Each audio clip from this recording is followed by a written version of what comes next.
เรียกได้ว่า Quiet Place ในภาคแรกประสบความสำเร็จเป็นอย่างมาก A Quiet Place Part 2 สำหรับเรื่องราวในภาคแรกภาคตอนนี้มันก็จะเป็นดำเนินเรื่องราวต่อจากเหตุการณ์ในภาคแรกโดยในตอนนี้ครอบครัวแอปบอทต้องออกเดินทางจากบ้านไปยังโลกภายนอกเพื่อเอาชีวิตรอดในโลกแห่งความเงียบซึ่งในการเดินทางครั้งนี้พวกเขาจะได้ย่างก้าวเข้าไปในพื้นที่หรือสถานที่ที่ไม่เคยมีใครได้ไปมาก่อนและก็อาจจะมีเหตุการณ์บางอย่างที่ทำให้รู้ว่านอกจากสัตว์ประหลาดแล้วเนี่ยมันยังไม่ใช่อันตรายอย่างเดียวที่พวกเขาจะต้องเจอตระกูลแอปบอทณบัดนี้ต้องสูญเสียเสาหลักของครอบครัวไปอย่างไม่มีวันย้อนกลับแต่คนที่ยังอยู่ก็ต้องดำเนินชีวิตต่อไปพวกเขาได้ตัดสินใจที่จะทิ้งบ้านหลังเก่าไว้และก็ออกเดินทางตามหาแหล่งพักพิงที่ใหม่ที่ไม่มีแม้แต่จุดหมายปลายทางและอันตรายล้อมอยู่ตลอดเส้นทางและสิ่งที่พวกเขาจะต้องเจอจะเป็นยังไงในการเดินทางครั้งนี้ร่วมสนุกและลุยไปด้วยกันใน A Quiet Place Part 2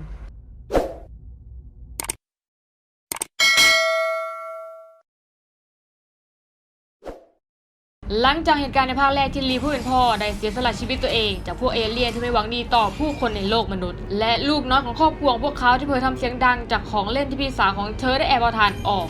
ทำให้เอเลี่ยนประหลาดปิดชีวิตของผู้เป็นน้องเล็กอย่างไม่มีวันย้อนกลับเรื่องราวก็ได้เริ่มต้นขึ้นในบ้านเก่าซึ่งพวกเธอมีชีวิตรอดเหลือกันอยู่4คนได้แก่ผู้เป็นแม่เอเวอรีนมาคัสน้องชายและเรแกนพี่สาวที่มีอาการหูหนวกและสมาชิกคนใหม่ของบ้านที่ได้ถือกำเนิดขึ้นนั่นก็คือทารกน้อยคนนี้พวกเขาจะต้องออกเดินทางผจญความเสี่ยงกันใหม่เพราะสภาพบ้านในตอนนี้ที่ดูยังไงเนี่ยก็อยู่ไม่ได้พยายามเงียบที่สุดเท่าที่จะเงียบได้ในทุกย่างก้าวที่เดินแต่แล้วผู้เป็นแม่ก็เกิดเหยียบเจอเข้ากับกับดักนั่นทำให้เกิดเสียงดังขึ้นมาจนได้และสิ่งเดียวที่เธอตระหนักรู้ได้ก็คือการบอกให้ทุกคนวิ่งอย่าไม่คิดชีวิตเท่านั้นไม่นานมาคัสน้องชายของบ้านก็ได้วิ่งไปเหยียบเข้ากับดักชิ้นต่อไปนั่นทำให้เขาส่งเสียงร้องออกมาอย่างแทบขาดใจถึงแม้ว่าผู้เป็นแม่จะสั่งห้ามก็ตามและเหตุการณ์ที่เกิดขึ้นทั้งหมดนี้ก็ได้ถูกจ้องมองผ่านสายตาของใครบางคนที่กำลังเฝ้าดูพวกเขาอย่างลับๆผ่านกล้องของปืนอีกทีและจากเสียงที่มันได้ยินเนี่ยพวกเอเลี่ยนก็ได้พุ่งเข้ามาเรแกนที่สาวได้ใช้เครื่องช่วยฟังของเธอต่อเข้ากับลำโพงนำมาทำให้มันส่งคลื่นรบกวนส่วนประสาทของเอเลี่ยนและผู้เป็นแม่ก็ได้ใช้ปืนยิงมันตายในที่สุดแต่จากเสียงปืนก็มีทั้งดีและร้ายเอเลี่ยนตัวอื่นย่อมได้ยินแน่นอนแต่ก็ยังดีที่รับการช่วยเหลือมาจากชายคนหนึ่งในขณะที่พวกเขาต้องวิ่งหนีกันต่อไปและขาลูกชายก็ยังเจ็บอยู่จากการเหยียบกับดักชายคนดังกล่าวได้พาทุกคนไปยังที่ซ่อนตัวและมันใช้เก็บเสียงได้เป็นอย่างดีแต่อากาศที่มีก็มีจำกัดเช่นเดียวกันและในที่สุดผู้เป็นแม่ก็ได้รู้ว่าชายคนดังกล่าวคืออดีตเพื่อนบ้านของเธอนั่นเองที่ตอนนี้เขาเป็นบุคคลเพียงคนเดียวที่เหลือรอดเช่นเดียวกันในขณะที่มาคัสน้องชายได้เปิดวิทยุฟังไปมานี่คลื่นก็เปลี่ยนกลายเป็นได้ยินเสียงเพลงที่เขาไม่เคยได้ยินมาก่อนซึ่งพอได้บอกเรื่องนี้กับชายอดีตเพื่อนบ้านเขาก็บอกว่าที่แห่งนี้เป็นที่สูงจึงอาจจะได้ยินเสียงจากวิทยุที่ไหนสักที่ก็เท่านั้นเองอย่าไปสนใจเลยแต่พี่สาวเรแกนไม่คิดอย่างนั้นเธอคิดว่าถ้านำเครื่องช่วยฟังของเธอไปให้สถานีวิทยุกระจายเสียงที่ว่าได้แล้วละก็มันอาจจะกลายเป็นเครื่องมือกำจัดเอเลี่ยนชิ้นโบแดงเลยแหละเธอได้ปรึกษากับน้องชายแต่น้องชายเธอก็ไม่ชอบทำอะไรนอกกรอบทั้งยังขาเจ็บอยู่นั่นทำให้น้องเธอไม่เห็นด้วยอย่างแรงบวกกับความกลัวด้วยเขาจึงจะได้นำเรื่องนี้ไปบอกกับแม่และพี่ก็จะไม่มีวันได้ทำมันโดยความที่เรแกนก็ได้พ่อเธอมาเยอะเธอจึงไม่มีทางเลือกและได้ตัดสินใจที่จะทำเรื่องนี้ด้วยตัวคนเดียวเธอเลือกที่จะออกเดินทางและกว่าที่แม่จะเห็นจดหมายที่เธอเขียนไว้เธอก็น่าจะไปได้ไกลสักระยะแล้วผู้เป็นแม่จะได้ขอให้ชายอดีตเพื่อนบ้านของเธอออกไปตามหาลูกเธอทีเพราะเธอไม่อยากเสียใครไปอีกแล้วตอนนี้เรแกนได้เข้าไปหลบในรังของเอเลี่ยนแบบไม่ตั้งใจเธอต่อเครื่องช่วยฟังเข้ากับลำโพงแล้วก็เหลือมือเพียงข้างเดียวที่จะใช้ยิงเธอพยายามอย่างมากจนในที่สุดก็ตัดสินใจที่จะยอมจำนนพวกมันแต่ไม่นานอดีตเพื่อนบ้านของเธอชายคนเดิมก็เข้ามาช่วยยิงไว้ได้ทันเวลาเขาจะพาเธอกลับบ้านแต่เมื่อชายอดีตเพื่อนบ้านได้ฟังเรื่องราวที่เรแกนได้ร้องขอให้พาไปที่สถานีวิทยุเขาก็ใจอ่อนยอมพาไปจนได้ตัดภาพมาที่แม่เธอจำใจที่ต้องออกจากที่ปลอดภัยกับลูกชายและทารกน้อยเพราะตอนนี้ออกซิเจนใกล้จะหมดแล้วและขาของลูกชายก็ต้องได้รับยาฆ่าเชื้อไม่เช่นนั้นก็มีแต่จะแย่ลงเธอจึงต้องฝากทารกน้อยไว้กับลูกชายสมบุกสมบันซะเหลือเกินฝั่งของเรแกนและลูกชายหนุ่มเพื่อนบ้านก็ได้เดินทางมาถึงที่ท่าเรือเรียบร้อยแต่เขาก็ได้แอบสังเกตเห็นความไม่นิ่งบางอย่างนั่นมันอาจแปลว่ามีใครบางคนกำลังอยู่ที่เดียวกัน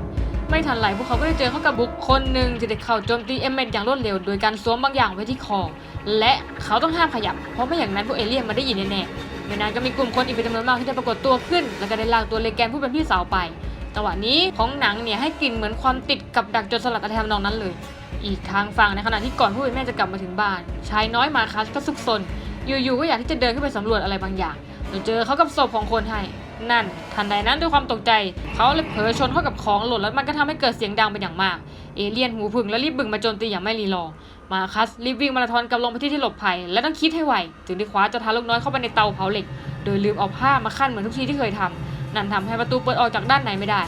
ฝั่งของเลแกนและอดีตลุงข้างบ้านได้อาศัยจังหวะที่คนพวกนี้เผลอเนี่ยเอาสิ่งที่คล้องคอไปไว้ที่หัวหน้าพวกมันแทนนั่นมันทำให้เอเลี่ยนได้ยินรีบบึงมอไซค์มากำจัดกับกลุ่มคนไม่ทราบจุดประสงค์ในทันทีคนเยอะนักต้องจัดด้วยเอเลี่ยนและลุงเอเมดกับสาวเลแกนก็ได้เอาตัวรอดโดยการกระโดดน้ำหนีลงไปเอาตัวรอดกระเสือกกระสนจนขึ้นเรือและพยายามพายไปที่เกาะที่ว่าได้ในที่สุดและก็ได้รู้ว่าจุดด้อยของเอเลี่ยนพวกนี้อีกอย่างหนึ่งก็คือมันอยู่ในน้ำไม่ได้ฝั่งมาคัสเริ่มที่จะรู้ตัวแล้วว่าออกซิเจนกำลังจะหมดและมันจะไม่พอสำหรับเขาและน้องแน่และเมื่อเอเวอร์ลินผู้เป็นแม่กลับมาถึงจากสัญญาณบางอย่างเนี่ยก็ทำให้ทราบได้ทันทีเลยว่าลูกของเธอกำลังตกอยู่ในอันตรายเมื่อมาถึงก็รู้เลยว่าเอเลี่ยนเนี่ยได้บุกลงไปที่หน้าเตาที่ลูกของเธออยู่แล้วและสิ่งนี้มันต้องแลกเธอจึงได้ยิงปืนขึ้นฟ้าเพื่อส่งเสียงล่อให้พวกมันขึ้นมาโดยตัดสินใจยิงไปที่วาล์วปล่อยน้ำมันไฟก็ได้ลุกขึ้นและเผาไหม้ตัวเอเลี่ยนแต่ทว่าทำไมมันไม่เป็นอะไรเลยและจังหวะนั้นที่ปล่อยน้ำฉุกเฉินก็ได้ทำงานไฟก็ได้ดับลงนั่นมันทำให้ผู้เป็นแม่อาจรอดได้ในชั่วขณะเพราะเอเลี่ยนนั้นตาบอดทั้งยังมีเสียงน้ำที่ดังกว่ากลบเสียงเธอเอาไว้ได้ฝั่งพี่สาวเรแกนและลุงเอเมดก็ได้เดินทางมายังสถานที่ที่ว่าแล้วจริงๆพวกเขาเจอผู้คนจ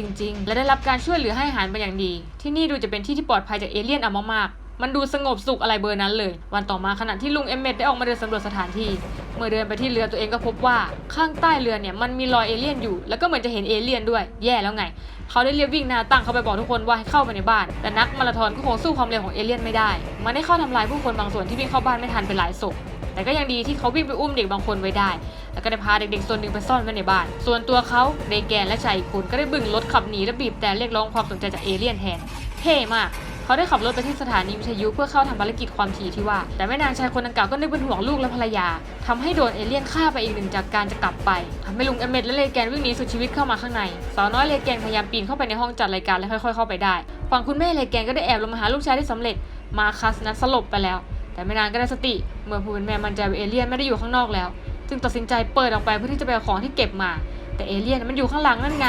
โจรสุดชีวิตเข้าข้างในแต่ไม่ทันเอเลี่ยนพังประตูแต่ก็ยังเข้าไม่ได้มันได้พยายามลากมือของมันมาตะปบแม่และลูกชายที่อยู่ข้างในฝั่งเลแกนพี่สาวก็ได้เข้าไปที่ห้องออกอากาศได้สำเร็จแต่ทว่าประตูดันเกิดเสียงดังเอเลี่ยนกำลังวิ่งเข้ามาจู่โจมเอมเมดลุงหนุ่มข้างบ้านเลยได้เข้าขวางและได้รับบาดเจ็บที่ขาแทนเลแกนพี่สาวไม่รอช้ารีบเอาเครื่องช่วยฟังเปิดความถี่สูงต่อเข้ากับไมค์ในห้องจัดรายการวิทยุทันทีเสียงนั้นดังมากจนเอเลี่ยนเนี่ยเปิดเกาะที่หัวของมันและทำให้โอกาสในการฆ่าเจ้าเอเลี่ยนตัวนี้นั้นเป็นไปอย่างง่ายดายเลแกนถึงฆ่าเอเลี่ยนได้ในที่สุดซึ่งเสียงดังกล่าวก็ได้ส่งมาที่หูฟังของมาคัสน้องชายเมื่อเขารู้ดังนั้นจึงได้เปิดเสียงวิทยุสูงสุดทำให้เอเลี่ยนมันเสียสติแต่พี่แกก็ไม่รอช้าจัดการยิงลั่นแกจนเอเลี่ยนตัวนี้ตายในทันทีแต่หนังก็ตัดจบไปซะแล้วเรียกได้ว่าภาคนี้ตัวละครมีพัฒนาการที่เด่นชัดและเนื้อเรื่องเจาะลึกไปมากกว่าครั้งที่แล้วบางตัวละครมีบทบาทเด่นน้อยลงก็ได้ตัวละครเสริมตัวอื่นมาทำให้บทภาพยนตร์นั้นยังดูแข็งแรงและมีรายละเอียดให้ได้รับชมเสมอสำหรับภาคนี้ยกให้เด็กๆเป็นฮีโร่เลยนะคะและผู้เป็นแม่และเอมเมดเนี่ยก็ทำหน้าที่ในการปกป้องคนที่ควรรักษาไว้ได้อย่างดีเยี่ยม